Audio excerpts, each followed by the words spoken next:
Sa ngalan ng Ama at ng Anak at ng Espiritu Santo, Amen. sumainyo ang Panginoon. At sumayo rin. Mga kapatid, ngayon ay ginugunita natin ang pagtatalaga sa palasyong simbahan ng Mahal na Birheng Maria sa Roma. Ang pagtatalaga ng mga simbahan ay sumasagisag sa pagtatalaga din ng bawat isa sa atin sa ating misyon sa ating Panginoon nung tayo ay binyagan. Upang maging marapat tayo sa banal na pagdiriwang, pagsisihan natin ang mga nagawang kasalanan.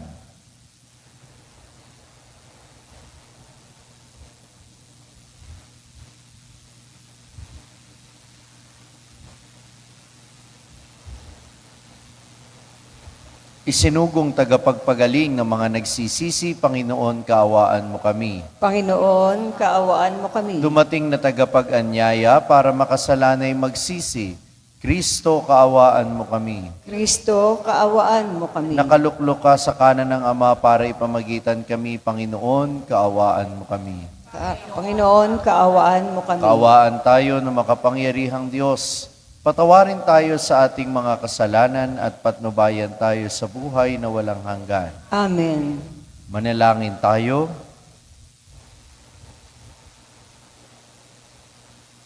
Ama naming makapangyarihan, patawarin mo ang aming mga utang sapagkat kami hindi makababayad ng lubusan. Kaya't makaligtas nawa kaming tanan, pakundangan sa pagdalangin ng mahal na Birheng Ina ng Diyos, para sa aming kabutihan sa pamamagitan ni Hesukristo, kasama ng Espiritu Santo magpasawalang hanggan. Amen. Tayo po ngayon ay nasa unang bahagi na ating pagdiriwang, ang liturhiya ng salita ng Diyos.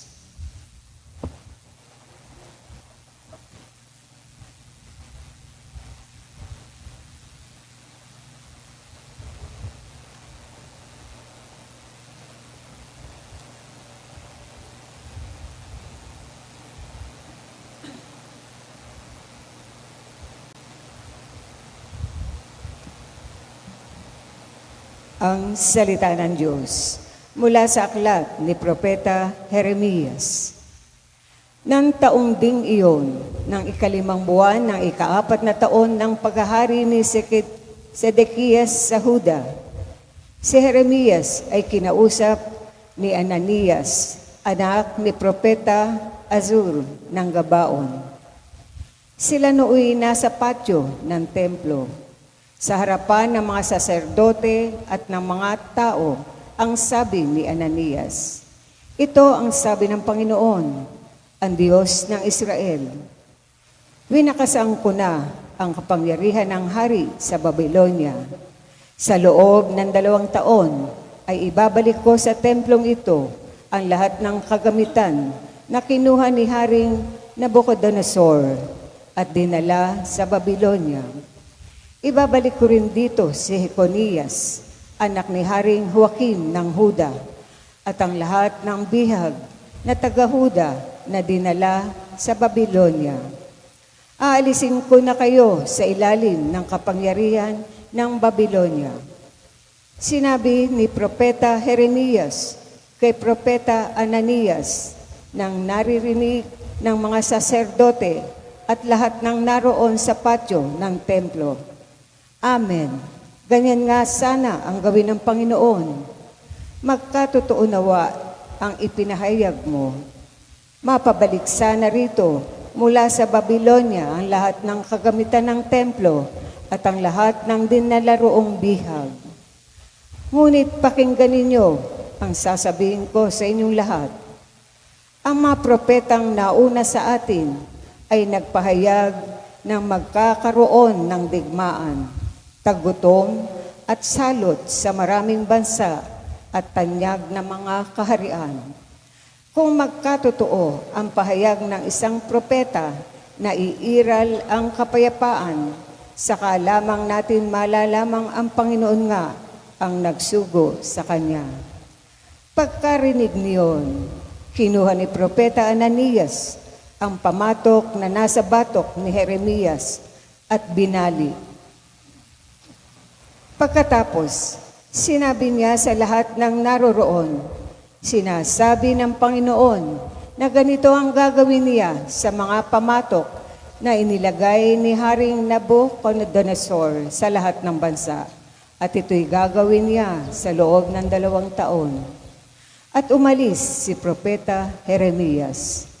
Pagkalipas ng kaunting panahon, mula nang baliin ni Propeta Ananias ang pamatok ni Propeta Jeremias, kinausap ng Panginoon si Jeremias, "Pumunta ka kay Ananias at sabihin mo, nawasak mo nga ang pamatok na kahoy, ngunit papalitan ko ng bakal.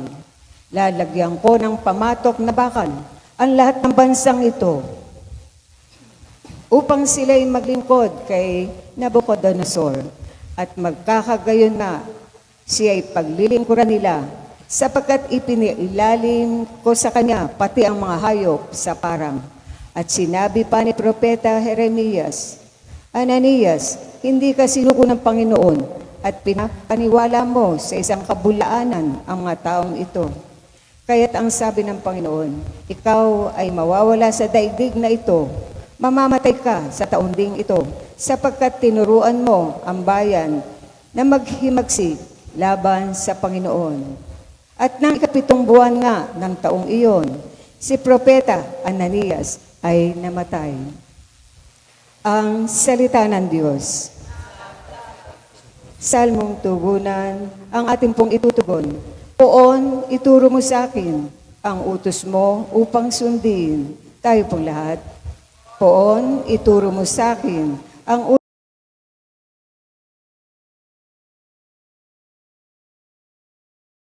utos mo upang sundin.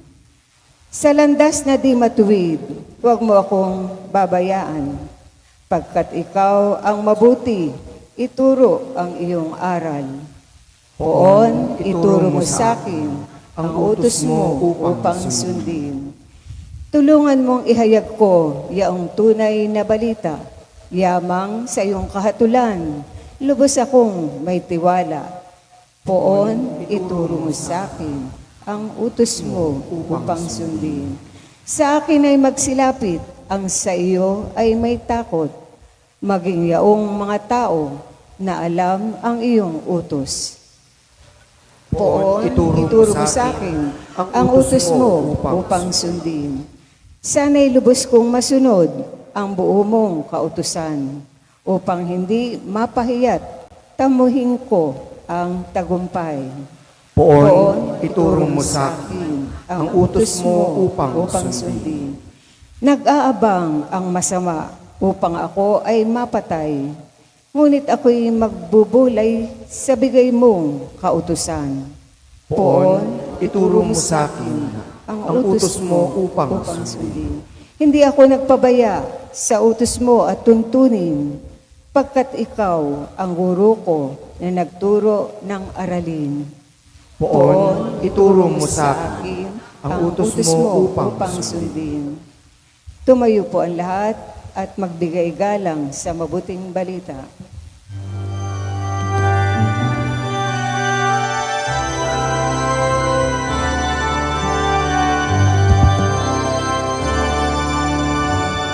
Hallelujah, hallelujah, hallelujah,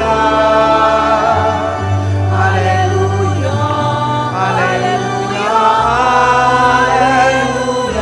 hallelujah.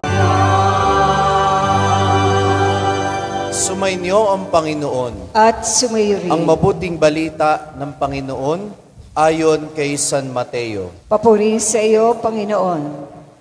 Noong panahong iyon, nang marinig ni Jesus ang pagkamatay ni Juan Bautista, siya'y sumakay sa isang bangka at nag-iisang pumunta sa isang ilang na lugar. Nang mabalitaan naman iyon ng mga tao, sila'y lumabas ng bayan at lakad na sumunod sa kanya. Paglunsad ni Jesus sa dalampasigan, nakita niya ang napakaraming taong yaon. Nahabag siya sa kanila at pinagaling niya ang mga may sakit na dala nila. Nang dapit hapon ay lumapit sa kanyang mga alagad, sinabi nila, "Ilang na puok na ito at malapit ng lumubog ang araw. Papuntahin na po ninyo sa mga nayon ng mga tao upang makabili ng kanilang makakain." Hindi na sila kailangang umalis pa, sabi ni Jesus. Kayo ang magbibigay sa kanila ng makakain. Sumagot sila, 5 po ang tinapay at 2 ang isda natin. Dalhin ninyo rito, sabi niya. Pinaupo niya sa damuhan ng mga tao, kinuha ang 5 tinapay at 2 isda. Tumingala siya sa langit at nagpasalamat sa Diyos. Pinagpira-piraso ang mga tinapay at iniutos sa mga alagad na ipamigay iyon sa mga tao. Kumain silang lahat at nabusog. Tinipon ng mga alagad ang lumabis at sila'y nakapuno ng 12 bakol na pirapirasong tinapay. May 5,000 lalaki ang kumain, bukod pa ang mga babae at mga bata. Ang mabuting balita ng Panginoon. Pinupuri ka namin, Panginoong Heso Kristo. Magsiupo na po lahat. Magandang umaga po sa inyong lahat. Magandang umaga po, Father. Kamakailan po nito mga nakakaraang panahon, nauso po yung salitang me time. Narinig niyo na ba yung salitang me time? Anong ibig sabihin ng me time? Panahon para sa sarili. In short, may mga pagkakataon sa buhay natin na parang gusto natin mapag-isa lang. Na-experience niyo na ba yon? Halimbawa, yung mga namamatayan. May pagkakataon na ayaw nila ng may kausap munang iba. Gusto lang muna nilang mapag-isa. O kaya kapag may problema kang pinagdadaanan, di ba? Minsan, ayaw mo na makihalubilo muna. Gusto mo munang mapag-isa. Na-experience nyo na yon? Ako po, masayang-masaya ako palagi kapag maraming tao. Na-energize po ako, no? Bilang extrovert. Na-energize po ako na nakikipag-usap, nakikipagkwentuhan, nakikipagdaldalan. Pero may mga pagkakataon din po na gusto ko din ng me time. May mga pagkakataon po, ako para sa akin po ay every first Monday. Kailan yon? Ngayon yon. Me time ko yan. Pag po first Monday, usually, pagka off ko ng Monday, pagka misa, pupunta lang ako sa isang lugar, usually sa Santo Domingo, pagkatapos kong mananghalian, magdadasal lang ako doon. Pagkatapos, manonood ng sine, tapos kakain, uuwi. Madalas, ayoko nang may kasama. Gusto ko lang mag-isa. At napapahinga po ako doon. Kailangan natin yun paminsan-minsan dahil meron tayong tinatawag na social battery. Nauubos po yan. Yung oras mo, yung lakas mo para makahilubilo sa ibang tao. At malamang ang ating Panginoong Jesucristo ganun din. Nung namatay ang kanyang pinsang si Juan Bautista, kinailangan niya itong iproseso sa sarili niya. Kinakailangan niyang magdalamhati. At dahil pagod na pagod siya at marami siyang ginagawa, kailangan din niyang magpahinga. Pero sa kalagitnaan ng kanyang pagpapahinga, dinumog naman siya ng mga tao. At nang dumugin siya ng mga tao, hindi naman niya pinabayaan lang yung kanilang pangangailangan. Pwede sasabihin niya, oras ko para sa sarili ko, ba't kayo nandito? Hindi. Inuna niya yung pangangailangan ng mga tao dahil yun ang mas mahalaga. Hindi yung pangangailangan pansarili lamang, kundi yung mapaglingkuran yung mga tao dahil hindi naman nababago yung kanyang misyon kahit na siya ay mag-isa, kahit na siya ay nagmi-me time o naglalaan ng oras para sa kanyang sarili. Minamahal ko mga kapatid, ito yung paalala sa ating lahat. Itinalaga ako bilang pari, hindi para ilaan lang ang oras ko para sa sarili ko. May mga pagkakataon, kahit oras ng pahinga, na kinakailangan kong tumayo para tugunan ang pangangailangan ng iba. Maraming pagkakataon na nagpapahinga ka, tatawagin ka kasi kailangan magpahid ng langis sa may sakit. Kailangan kong gawin yun. Kuminsan, kahit Lunes, yung tinatawag na day off daw ng mga pare, puno.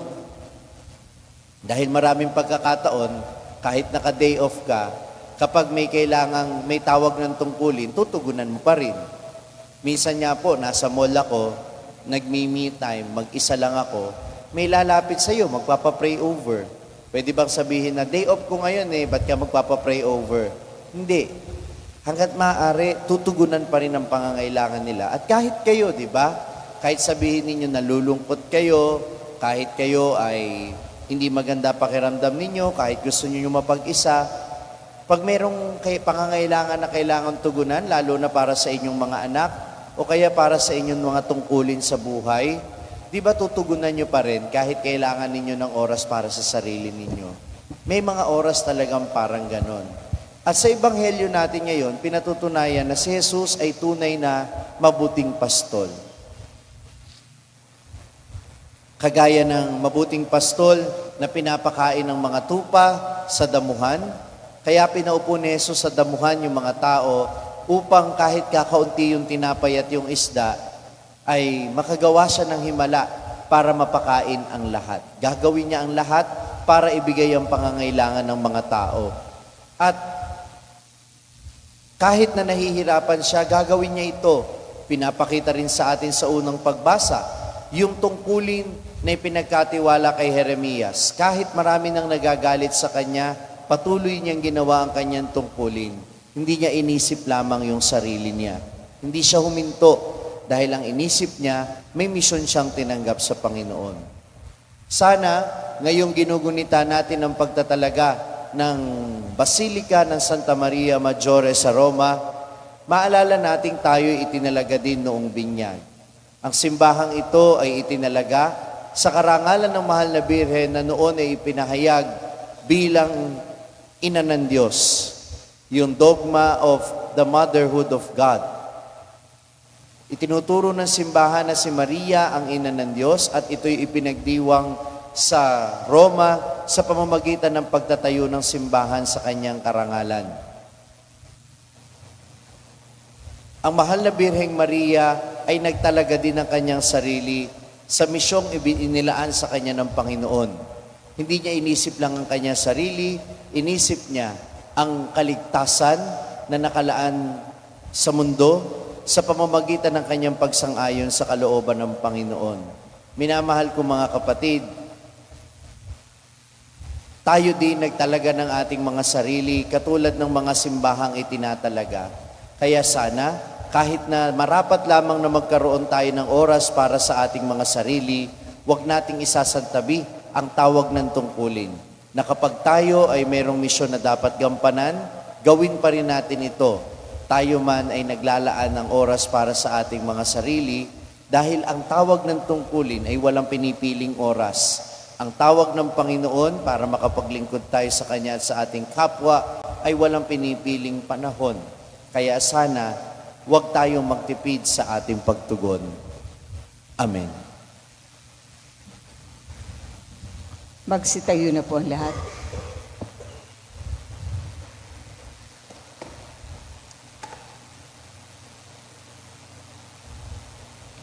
Natitipon tulad ng napakaraming tao sa Ebanghelyo na nagugutom sa salita ng Diyos, manalangin tayo ng may pananalig sa ating Amang nasa langit na hindi nagpapabaya sa kanyang bayan sa kanilang pangangailangan.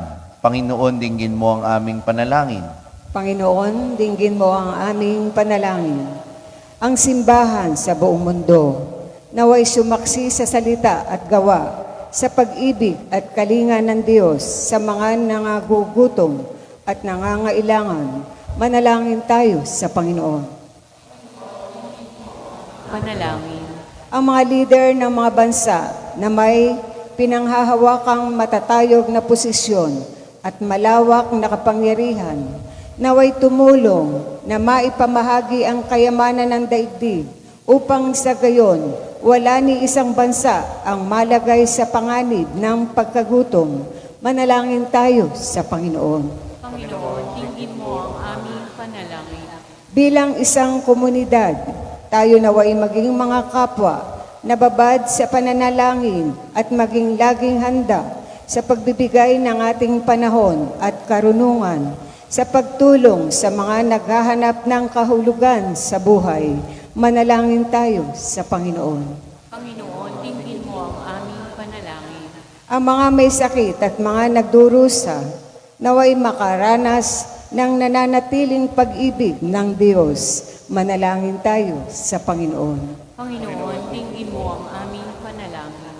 Ang mga tapat na yumao, naway masiyahan ng walang maliw sa walang hanggang hapag sa kalangitan. Manalangin tayo sa Panginoon. Panginoon, dinggin mo ang aming panalangin. Isama natin sa ating panalangin ang intensyon ng mga nagpamisa at idulog natin sa Panginoon ang ating mga kahilingan.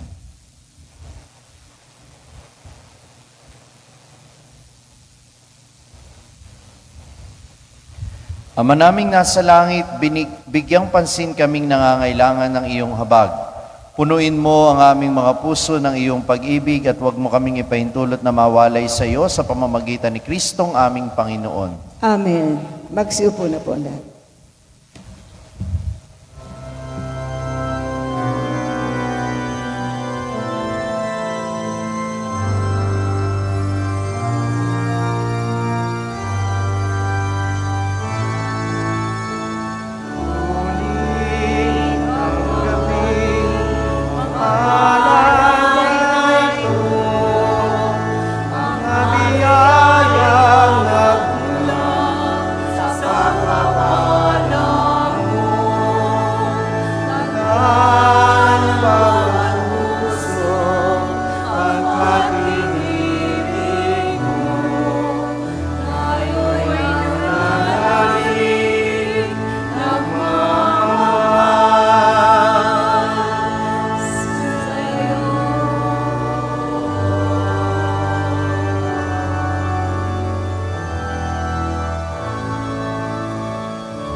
Manalangin Tumayo kayo na tayo. mga kapatid upang itong ating paghahain ay kalugdan ng Diyos sa mga makapangyarihan.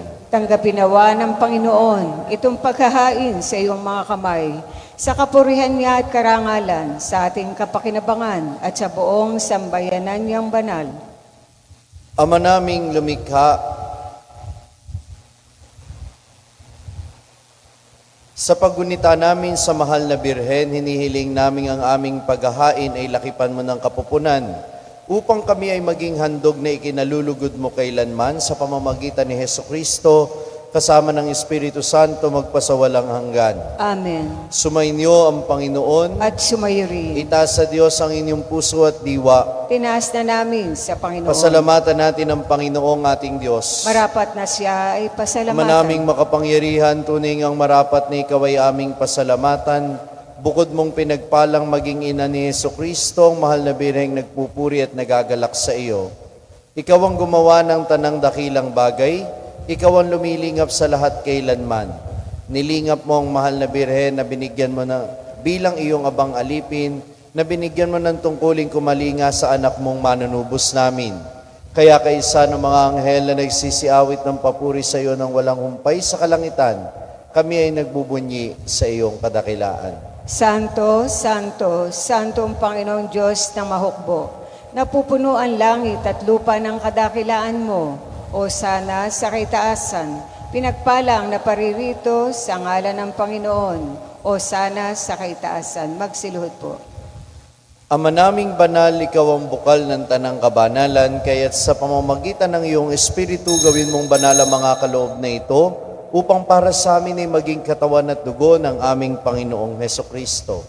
Bago niya pinagtiis ang kusang loob na maging handog, hinawakan niya ang tinapay, pinasalamatan kanya, pinagati-hati niya yon, iniabot sa kanyang mga alagad at sinabi, tanggapin ninyong lahat ito at kanin. Ito ang aking katawan na ihahandog para sa inyo.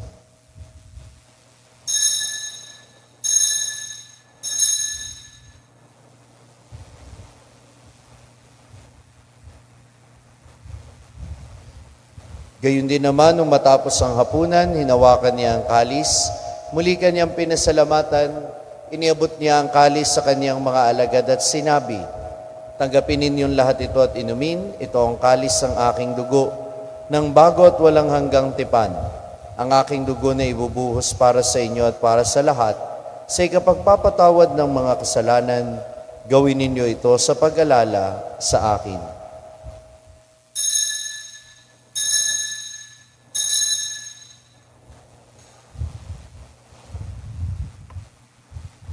Ipagbunyi natin ang misteryo ng pananampalataya. Si Kristo ay namatay, si Kristo ay muling nabuhay, si Kristo ay babalik sa wakas ng panahon. Ama, ginagawa namin ngayon ang pag-alala sa pagkamatay at muling pagkabuhay ng iyong anak. Kaya't iniaalay namin sa iyo ang tinapay na nagbibigay buhay at ang kalis na nagkakaloob ng kaligtasan. Kami nagpapasalamat dahil kami iyong minarapat na tumayo sa harap mo para maglingkod sa iyo. Isinasamo namin kaming magsasalo-salo sa katawan at dugo ni Kristo ay mabuklod sa pagkakaisa sa pamamagitan ng Espiritu Santo. Amalingapin mo ang iyong simbahang laganap sa buong daigdig. Puspusin mo kami sa pag-ibig kay San Francisco na aming Papa at ni Dennis na aming Obispo at ng Tanang Kaparian. Alalahanin mo rin ang mga kapatid naming nahimlay na may pag-asang sila'y muling mabubuhay, gayon din ang lahat ng mga pumanaw. Kaawaan mo sila at patuloyin sa iyong kaliwanagan. Kaawaan mo at pagindapatin kaming lahat na makasalo sa iyong buhay na walang wakas, kaisa ng mahal na Birheng Maria na Ina ng Diyos, ang kanyang kabiyak ng puso si San Jose, kaisa ng mga apostol at ng lahat ng mga banal na namuhay dito sa daigdig ng kalugod-lugod sa iyo. May pagdiwang nawa namin ng pagpupuri sa ikararangal mo sa pamamagitan ng iyong anak na aming Panginoong Hesukristo. Sa pamamagitan ni Kristo, kasama niya at sa Kanya, ang lahat ng parangal at papuri ay sa iyo, Diyos samang makapangyarihan, kasama ng Espiritu Santo, magpasawalang hanggan. Amen. Sa tagubili ng mga nakagagaling na utos at turo ni Jesus na Panginoon natin at Diyos, ipahayag natin ng lakas loob.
Hinihiling namin kami iadya sa lahat ng masama, pagkalooban ng kapayapaan araw-araw, iligtas sa kasalanan at ilayo sa lahat ng kapahamakan, samantalang aming pinananabikan ang dakilang araw ng pagpapahayag ng tagapagligtas naming si Jesucristo. Sapagkat iyo ang kaharian at ang kapangyarihan at ang kapurihan magpakailanman. Amen. Panginoong Jesucristo, sinabi mo sa iyong mga apostol, kapayapaan ang iniiwan ko sa inyo, ang aking kapayapaan ang ibinibigay ko sa inyo. Tunghayan mo ang aming pananampalataya at huwag ang aming mga pagkakasala. Pagkalooban mo kami ng kapayapaan at pagkakaisa, ayon sa iyong kalooban kasama ng Espiritu Santo, magpasawalang hanggan. Amen. Ang kapayapaan ng Panginoon ay lagi nawang sumainyo. At sumayo rin. Magbigayan kayo ng kapayapaan sa isa't isa.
Magsiluhod po.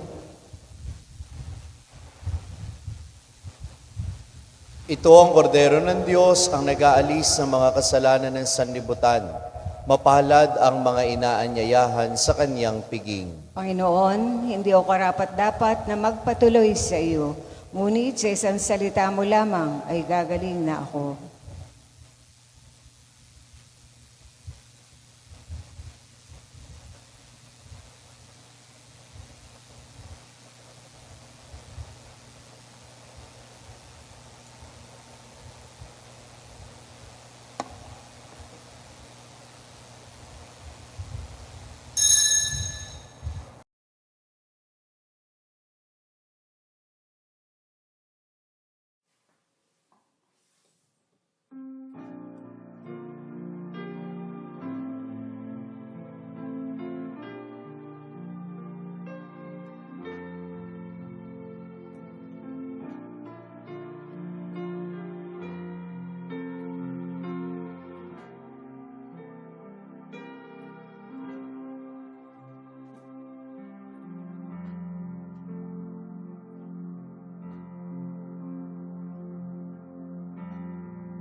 Manalangin tayo. Ama naming mapagmahal, ang aming pagsasalo sa haing nagbibigay buhay sa paggunita namin sa mahal na ina ng iyong anak ay magdulot nawa sa amin ng iyong kagandahang loob upang lagi naming madama ang iyong paglingap sa pamamagitan ni Hesukristo kasama ng Espiritu Santo magpasawalang hanggan. Amen. Pagkatapos ng misa, maaaring lumapit ang mga naghahangad ng pagbabasbas, lalo na ang mga nagdiriwang ng kanilang kaarawan at anibersaryo ng kasal, at gayon din ang mga nais magkumpisal. Pumunta lamang po sa may sacristy, sa may gawing kanan ng ating simbahan. Sumainyo ang Panginoon, At at sumayo rin. pagpalain kayong lahat na makapangyarihan Diyos Ama at Anak at Espiritu Santo. Amen. Humayo kayo sa kapayapaan ni Kristo. Salamat sa Diyos.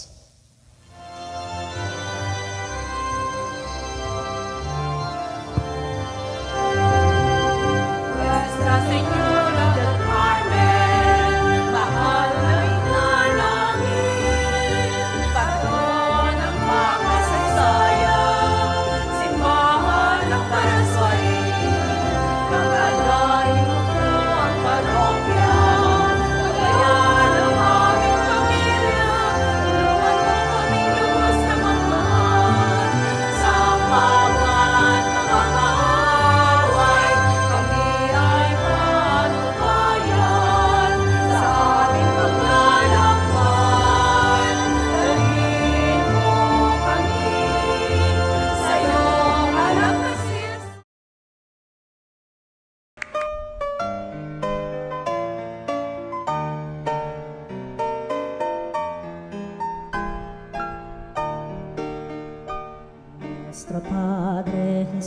Jesus Nazareno, sinasamba ka namin, pinipintuho ka namin, aral mo ang aming buhay at kaligtasan. Nuestro Padre Jesus Nazareno, iligtas mo kami sa kamatayan, ang krus mong pinamatayan ay sagisag ng aming kaligtasan. Nuestro Padre Jesus Nazareno, dinarangal ka namin. Nuestro Padre Jesus Nazareno, inulwalhati ka namin. Nuestro Padre Jesus Nazareno,